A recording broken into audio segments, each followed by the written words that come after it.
दंगाइयों की कुटाई, बलवाइयों की ठुकाई ही जो है वो समाज के सौहार्द और सुरक्षा की भलाई है। बहराइच में मूर्ति विसर्जन जुलूस के दौरान हुई हिंसा को लेकर अब बुलडोजर एक्शन की तैयारी चल रही है। जिन घरों से मूर्ति विसर्जन के दौरान पत्थर चले थे, अब उन घरों को धराशायी किया जा सकता है। पीडब्ल्यूडी विभाग ने इसकी तैयारी भी कर ली है। पीडब्ल्यूडी ने 23 घरों को खाली करने का नोटिस जारी किया है, जिसमें बहराइच दंगे के मुख्य आरोपी अब्दुल का घर भी इसी जद में आ रहा है और इसीलिए अब इस मामले पर सियासत शुरू हो गई है। अखिलेश यादव पहले ही एनकाउंटर पे सवाल खड़े कर चुके हैं, वही अब समाजवादी पार्टी बुलडोजर एक्शन पे सवाल खड़े कर रही है। बुलडोजर न्याय का प्रतीक नहीं हो सकता, ये माननीय सुप्रीम कोर्ट ने कहा, लेकिन उसके बावजूद भी उत्तर प्रदेश की सरकार, उत्तर प्रदेश के मुख्यमंत्री योगी आदित्यनाथ जी हिंसक राजनीति को कहीं ना कहीं बढ़ावा देते हैं, ये उचित नहीं है। विपक्ष योगी सरकार पर लगातार सवाल खड़े कर रहा है, लेकिन बीजेपी दंगे के बाद सख्त है। बीजेपी खुलकर कह रही है कि दंगाइयों पर सख्त कार्रवाई ही समाज के हित में है। दंगाइयों की कुटाई, बलवाइयों की ठुकाई ही जो है वो समाज के सौहार्द और सुरक्षा की भलाई है। बहराइच दंगे पर सियासत उस वक्त और गर्मा गई जब यूपी के नेता प्रतिपक्ष माता प्रसाद पांडे ने बहराइच जाने का ऐलान किया। हालांकि माहौल बिगड़ने के डर से उन्हें बहराइच जाने की अनुमति प्रशासन ने नहीं दी। ऐसे में बड़ा सवाल है कि आखिर विपक्ष को दंगा करने वाले आरोपियों से इतनी हमदर्दी क्यों है। साथ ही सवाल ये भी कि दंगे के बाद से जिस तरह से सियासत हो रही है, तो क्या ये माना जाए कि विपक्ष को इंसाफ की नहीं बल्कि सिर्फ वोट बैंक की चिंता है। ये वो तमाम सवाल है जिन पर होगी दोपहर की सबसे बड़ी बहस। Bureau report, Republic Bharat. और चलिए यहीं से अब चर्चा की शुरुआत करेंगे। जल्दी से आपको बता देते हैं हमारे साथ चर्चा में कौन कौन शामिल होगा। शरद त्रिवेदी जो कि बीजेपी के प्रवक्ता है, हमारे साथ जुड़ गए हैं। आचार्य विक्रमादित्य हिंदू धर्म गुरु हमारे साथ जुड़ गए हैं और दूसरी तरफ से मोर्चा संभालेंगे वरुण पुरोहित जो कि कांग्रेस के नेता हैं और तारिक अहमद लारी समाजवादी पार्टी के नेता। आप सभी का बहुत बहुत स्वागत है हमारे साथ। सबसे पहले तारिक अहमद लारी जी, आपके पास आते हुए ये बताइए कि एनकाउंटर पर सवाल करते हैं आप, उसके बाद बुलडोजर एक्शन पर सवाल करते हैं। बीजेपी आरोप लगा रही है कि आपको इंसाफ की चिंता नहीं है, आप वोट बैंक ढूंढ रहे हैं इस पूरे मामले में भी। क्यों माता प्रसाद पांडे लगातार बहराइच जाने की एकदम जल्दबाजी दिखा रहे हैं, इतनी हड़बड़ी कर रहे हैं? देखिए, पहली बात तो यह है कि ये दंगा ही वोट बैंक के लिए कराया गया है। ये वोट लेने के लिए, उपचुनाव को जीतने के लिए, पूरे प्रदेश जो महाराष्ट्र और झारखंड में चुनाव चल रहा है वहां पे दिखाने के लिए कि देखो कैसे हिंदुओं के साथ जुल्म हो रहा है, वो करने के लिए ये दंगा कराया गया है। तो उसमें कौन सी बात है? ये तो जो ये करते हैं तो सोचते हैं कि दूसरा भी वही कर रहा है, जबकि ऐसा नहीं है।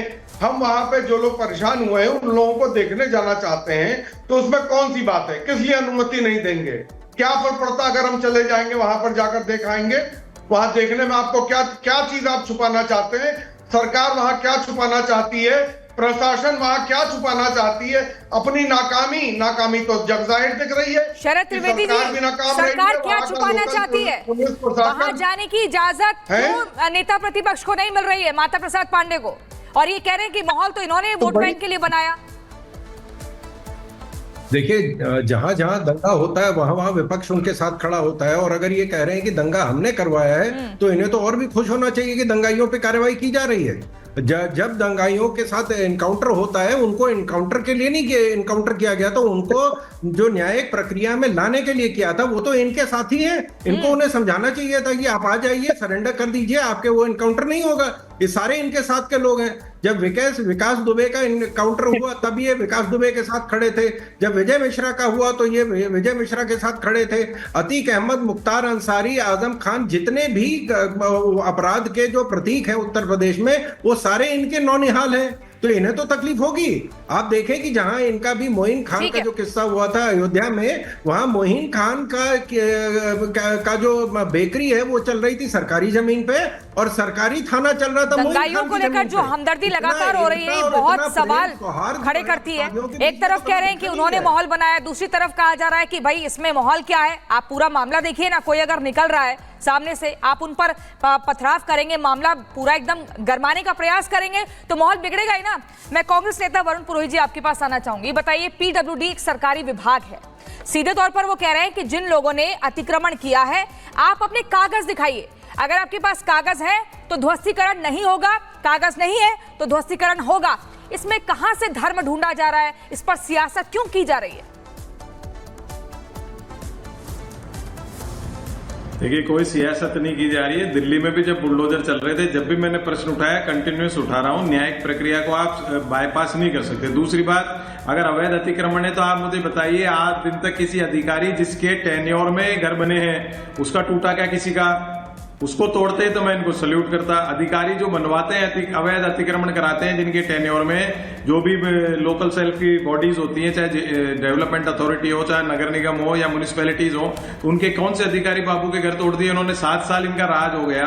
इनका प्रशासनिक फेलियर है, इंटेलिजेंस इनपुट का फेलियर है। जो दंगे होते जाते हैं फिर उनके बुलडोजर करते जाओगे। हमने एनकाउंटर कर दिया। जो ड्रामा एक स्क्रिप्ट बना रहे हैं देश के अंदर, तो सबको समझ में आ रही है, फिल्मी स्क्रिप्ट पूरे देश में चलाना चाह रहे हैं। 4 जून का जो रिजल्ट आया था उसके बाद इनको धक्का पहुंचा। पूरे देश में विपक्ष समझ नहीं रहा है। विपक्ष की भी बात कर रहा हूं, मेरी खुद की पार्टियों की बात कर रहा हूं। विपक्ष को समझ में नहीं आया।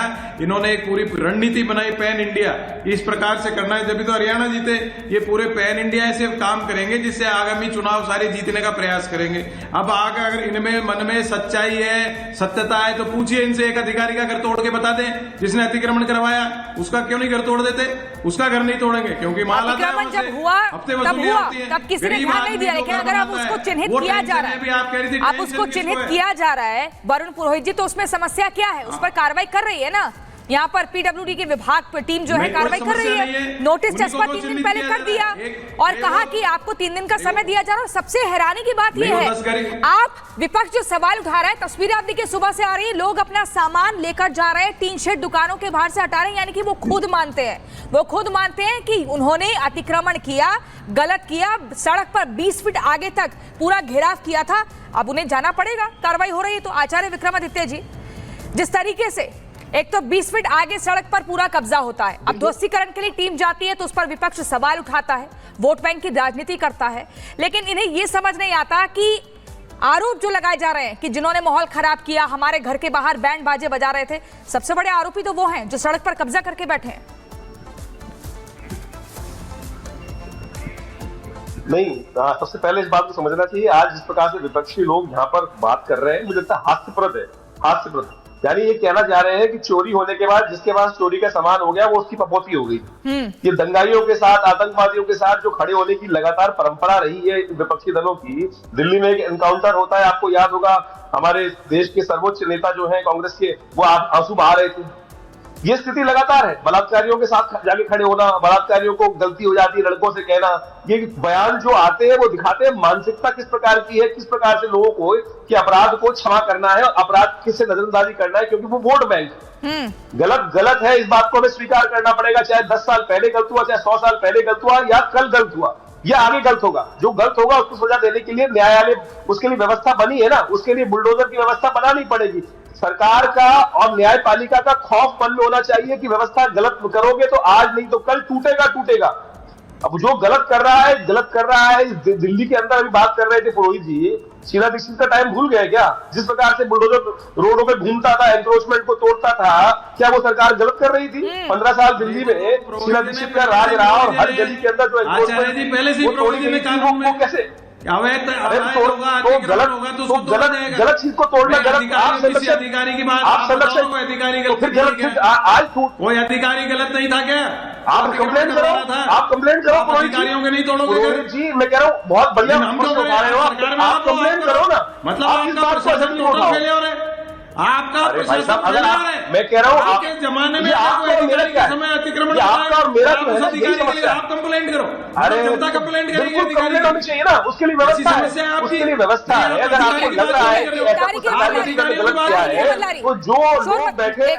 तारिक अहमद लारी, समाजवादी पार्टी के नेता, मैं आपके पास आना चाहूंगी। जिस तरीके से राम गोपाल की हत्या कर दी जाती है दंगाइयों द्वारा, उस पर समाजवादी पार्टी कुछ नहीं कहती है, उस पर एकदम चुप्पी साध लेते हैं। अब यहाँ पर एक डॉक्टर मरीज के हिसाब से उसका इलाज नहीं करेगा ना, वो उसके मर्ज के हिसाब से करेगा। जो बीमारी है कैसे उसको बेहतर करना है उस पर इलाज होगा। वही योगी आदित्यनाथ कर रहे हैं। विकास क्या है, कैसे सुरक्षित माहौल बनाया जा सकता है, उसी के तहत कार्रवाई हो रही है। इस पर इतनी आपत्ति क्यों?